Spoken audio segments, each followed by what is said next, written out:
இன்னைக்கு நம்ம வீடியோல என்ன பார்க்க போறோம் அப்படின்னு பாத்தீங்கன்னா, உலகிலேயே கல்யாணம் பண்ணிட்டாலும்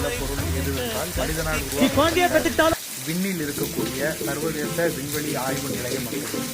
சர்வதேச விண்வெளி ஆய்வு நிலையத்துடைய மதிப்பு 12 லட்சம் கோடி ரூபாய், அதாவது அமெரிக்க டாலர் 100 பில்லியன் அமெரிக்க டாலர், இந்திய மதிப்புல 12 லட்சம் கோடி ரூபாய். இதை நம்ம எதுக்காக நம்ம ஸ்பேஸ் ஸ்டேஷன் நம்ம தெரிஞ்சிருக்கோம், இதை ஏன் இவ்வளோ கஷ்டப்பட்டு நம்ம வடிவமைச்சிருக்கோம் அப்படின்னா, விண்ணில் நடக்கக்கூடிய மனிதனுக்கு சாதகம் இல்லாத பாதகமான விஷயங்கள் அனைத்தையும் மண்ணில் ஒரு எல்லா தரப்பின மக்களுக்கும் ஒரு எச்சரிக்கை விடுக்கக்கூடிய அளவிற்கு மனிதர்களை காப்பாற்றுவதற்காக ஏற்படுத்தப்பட்ட அமைப்பு தான் சர்வதேச விண்வெளி நிலையம்.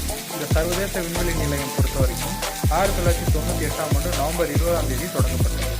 அதுலேருந்து விண்வெளிக்கு செல்லும் சர்வதேச விண்வெளி வீரர்கள் எல்லாருமே அவங்கவுங்களுக்கு ஒரு தனிப்பட்ட விண்வெளி நிலையத்தை அமைச்சு வராங்க.